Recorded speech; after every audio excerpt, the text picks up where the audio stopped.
Hi guys, welcome to another video from Motorbike Gaming. Apologies if I sound a bit rough. I did indeed catch my wife's COVID, so yay. Mostly over it now, just sort of dealing with coldy symptoms. So, but did sleep a lot, so I was glad I did the video early. Today we're taking a look at Buck Rogers' Countdown to Doomsday, which is based on the TSR, who are the guys that used to do Dungeons & Dragons before Wizards of the Coast took it over. They did a Buck Rogers setting as well, which, you know, pretty much followed 2nd edition D&D rules or AD&D rules. So had Thacker and Armor Class and all that jazz. And then they made, you know, a gold box game out of it. Now, the version you're seeing now isn't really a gold box game per se. It came out in 1990 on the Amigas, Commodore 64 and MS-DOS, and then a year later was released on Genesis and Mega Drive, which are the same thing, if you know what I'm talking about. And that's the version I had, and this is the version that you're seeing now, because it's the version I'm familiar with. There are a few differences. Normally in gold box games, as I'm sure you'll know, it looks a little different than this. You've got like the character list on the right, and then in adventuring mode you'll have like a first person view. In this it's an isometric third person view, and that sort of translates into some of the classes as well, in that there's less, because obviously you're working off a cartridge. So, for instance, in the regular game, you get to be either a human desert runner, tinker, Venusian, Martian, or Mercurian. In this, you just get human desert runner or tinker. And there's also one less class. The engineer class is also missing from the Mega Drive version of the game. But I don't miss it because I never knew about it, because I didn't play any of the other versions. This is the version I played. I've spoken about it before because one of my favourite childhood experiences was just flying around the galaxy, as you do. Well, the solar system, I don't think it's a galaxy, you can fairly say. And carrying enemy ships, disabling them, boarding them, taking them and selling them. Ha! You gotta love it. I mean, this is a game I really liked, but it's also, you know, based on AD&D 2nd edition, so the start of the game is difficult. You die very, very easily. There's no med packs or anything like that you can use. The most you can do is like have a poison kit, but that's really of limited usefulness because it's generally used sort of in between combats. So the way that it works is, if you have healers on your team, you will recover some health at the end of a fight, and then just go on and hope, like in the next fight, you do better, don't lose as much health, and then you can, you know, heal up almost to full or sometimes to full, which is what you want really. You don't want to take very much damage during the fight. I mean, late game, as per usual in these sort of things, you are absolute beasts and murder everything, but certainly when you start out, it's very difficult. It's made even more difficult in the second mission. I went and equipped all my guys with rocket pistols, and in the second mission, now I've never seen an official explanation for this, and I remember it being a problem back in the day as well, but I remember too late it was a problem back in the day. Using a rocket pistol on the second mission, your shots never hit, they just go all over the place. Now, I'm not sure whether it's because you're in anti-grav or something like that. Maybe there's like a fluff reason for it. But I just could not hit any shots with a rocket pistol. So I ended up having to basically restart and come back through and just keep the laser pistols. And the laser pistols work fine. There's also less in terms of weapons and equipment that you can get on the Mega Drive version as well. So it is a bit of a cut down version, but it has essentially the whole story in there as well. So, and it's fun. It is a good game. It is, as you can see, it's very, very. Of course, it's very similar to a gold box game, other than the adventuring view. It does have the added part of the ship combat, which I made sure I captured. I played basically up until I got the ship, and then started recording, and just to make sure I had that, because that is one of my favourite parts of the game, the sort of plinking off your enemy's weapons and then working on his engines, and then he's at your mercy and you can board them all. I chose not to board that, I think, a lot of the footage, because having tried it before, at low levels. Sometimes the boarding goes well, sometimes the boarding doesn't go quite so well. So I thought it safer just to blow up. As for the Buck Rogers influence, you know, it is there. You do meet Buck, and Wilma Deering's in it, you know, people like that, people from the Buck Rogers mythology. It's not really in... I mean, if you've seen the TV show with Joe Girard, right? I mean, I certainly have. I own it on Amazon somewhere. But certainly it doesn't have the same feel as that. It feels more like, I guess, the sort of pulp magazines of Buck's origin, I would have thought.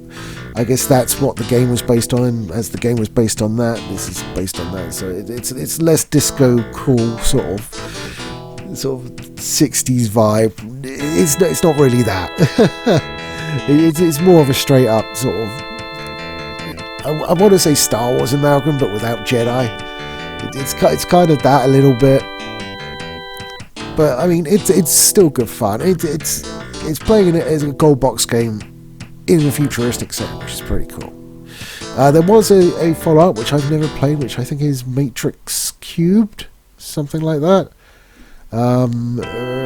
Yes, Matrix Cubed. It was released in '92. There you go. But as I said, it is tricky. The skills that you can get are also scaled back, but the skills that you get, you have to really know what you're doing, because there are some skills like zero-G maneuvering, which are super duper important, because if you fail that check at the start of combat in zero-G, you'll be at like -2. So that's pretty bad. You want to sort of throw some points in there, and obviously, you know, you've got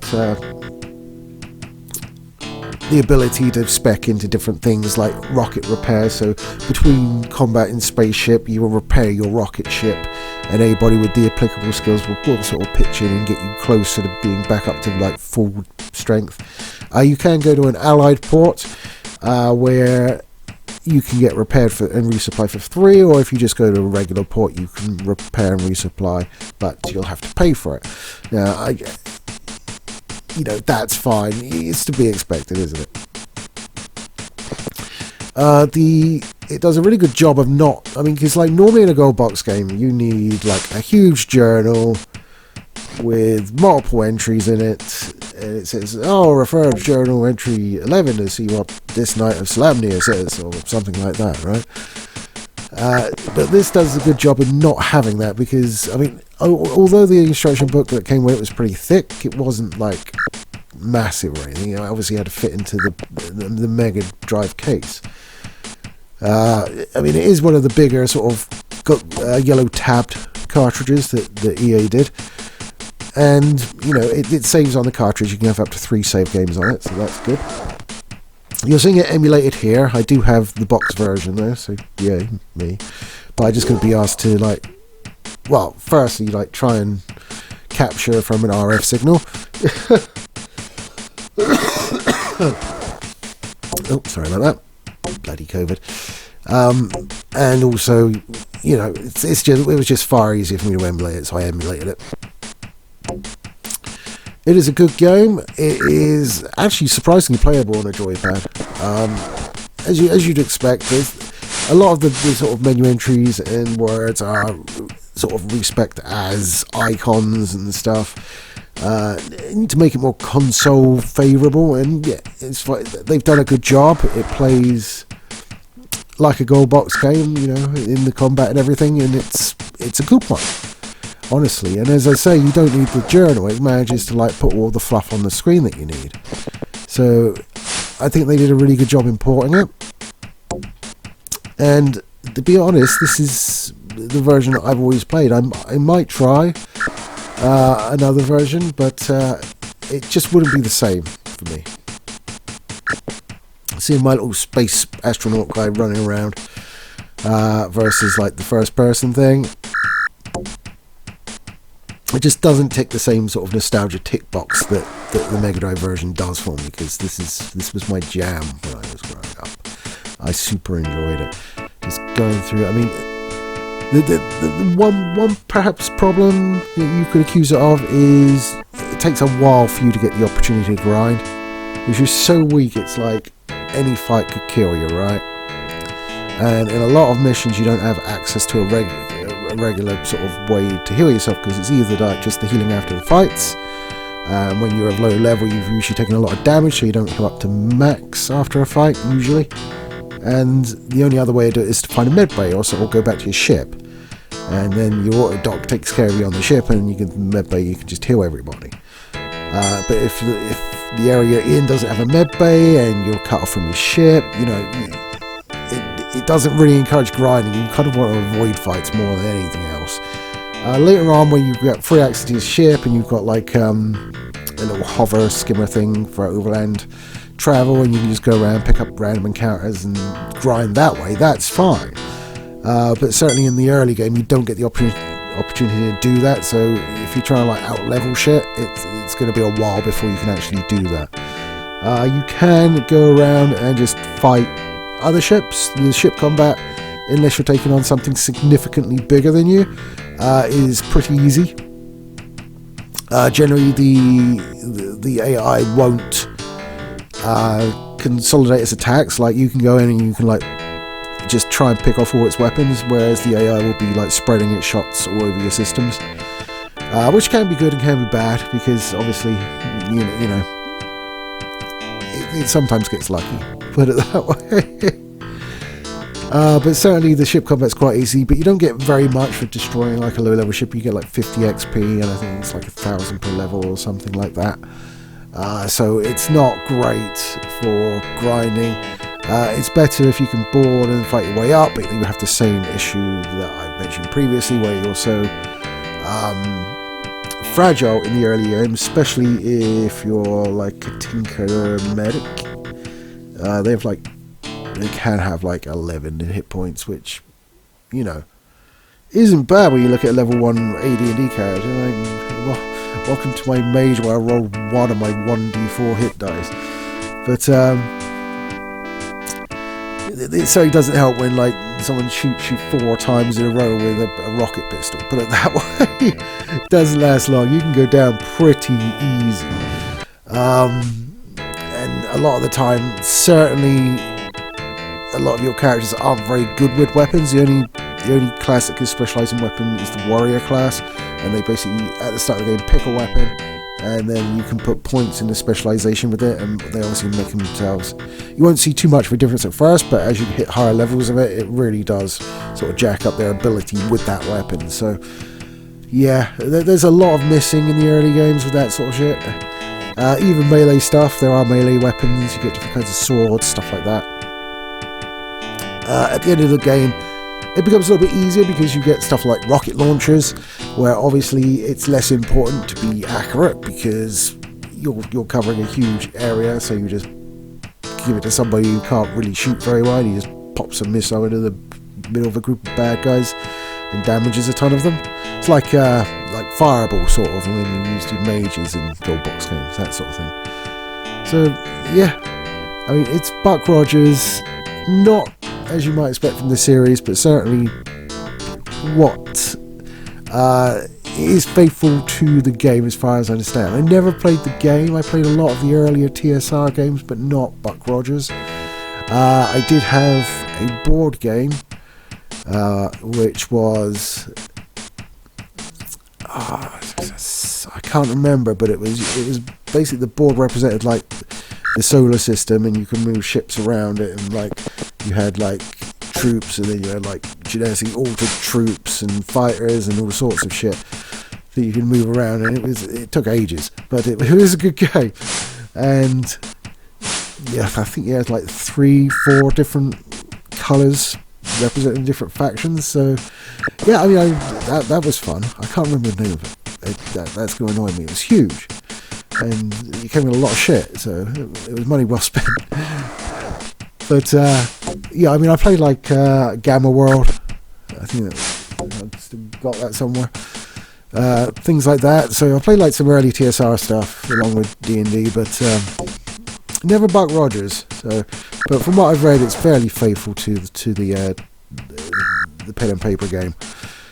What with basically the game utilises the same rules and has the same classes, although as I said, we'll cut down races, and there's the same basic sort of new Earth organization versus, I think it's the Russo-American Mercantile, which is RAM for short.